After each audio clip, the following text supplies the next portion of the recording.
किसी समय की बात है, एक छोटे से राज्य में सोनेपुर नामक गांव बसा था।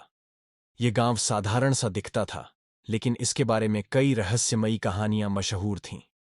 गांव के चारों ओर 3 विशाल पहाड़ थे, जिन्हें लोग सोने के पहाड़ कहते थे। कहा जाता था कि इन पहाड़ों में अनगिनत खजाने छिपे हुए हैं, लेकिन इन पहाड़ों तक पहुंचने का रास्ता कोई नहीं जानता था, और जो भी खोजने जाता वह कभी वापस नहीं लौटता। सोनेपुर के राजा रुद्र प्रताप की एकमात्र संतान थी राजकुमारी सुहानी। सुहानी जितनी सुंदर थी, उतनी ही समझदार और साहसी।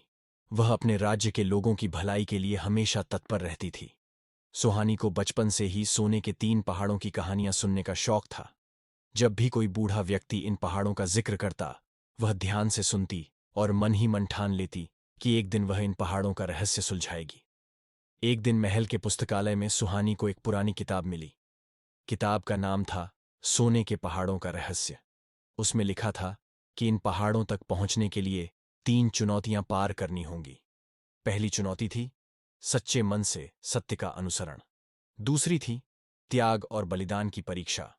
और तीसरी और अंतिम चुनौती थी स्वार्थ को त्याग कर दूसरों की भलाई करना।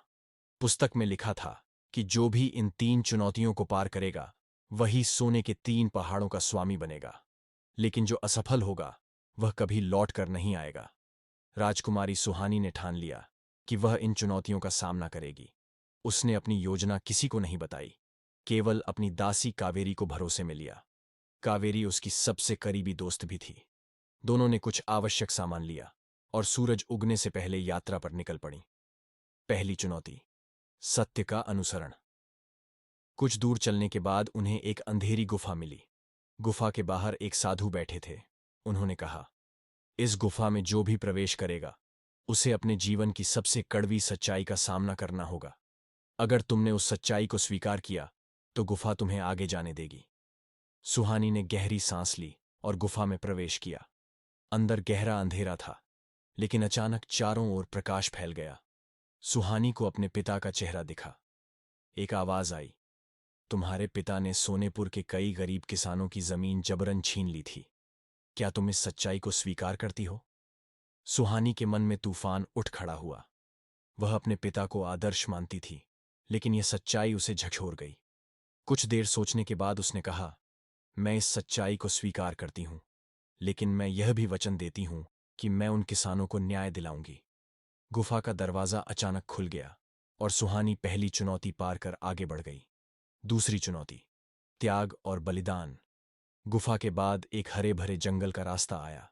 वहां उन्हें एक बूढ़ी औरत मिली जो बहुत कमजोर और भूखी थी।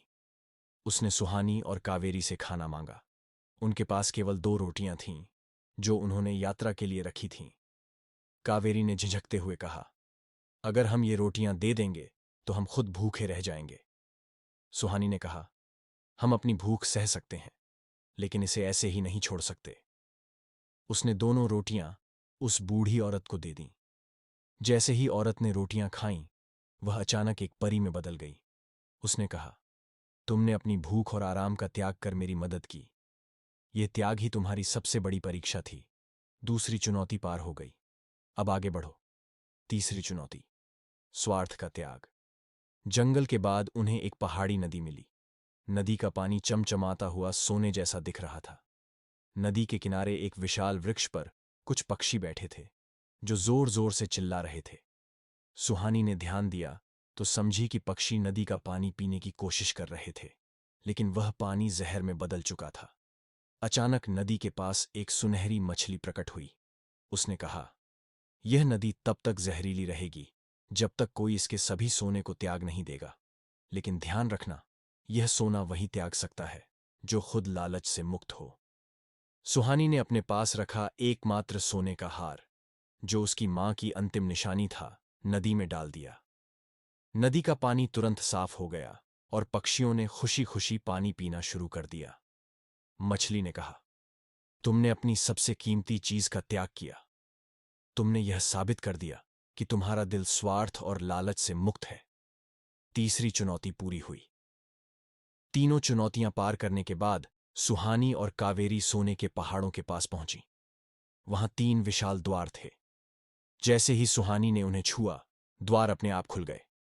अंदर अनगिनत खजाने थे, सोना, हीरे, मोती और दुर्लभ रत्न।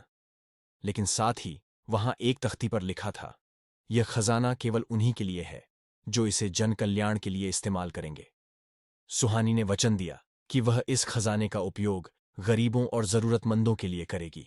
उसके इस संकल्प से तीनों पहाड़ चमक उठे और सुहानी को सोने के 3 पहाड़ों की रानी घोषित किया गया।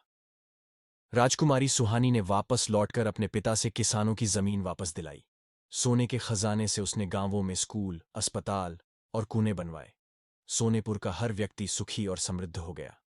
राजकुमारी सुहानी न केवल अपनी बुद्धिमत्ता और साहस के लिए, बल्कि अपने त्याग और दयालुता के लिए भी प्रसिद्ध हुई। उसकी कहानी आज भी सोनेपुर में सुनाई जाती है और लोग उसे सम्मान से सोने के 3 पहाड़ों की रानी कहते हैं।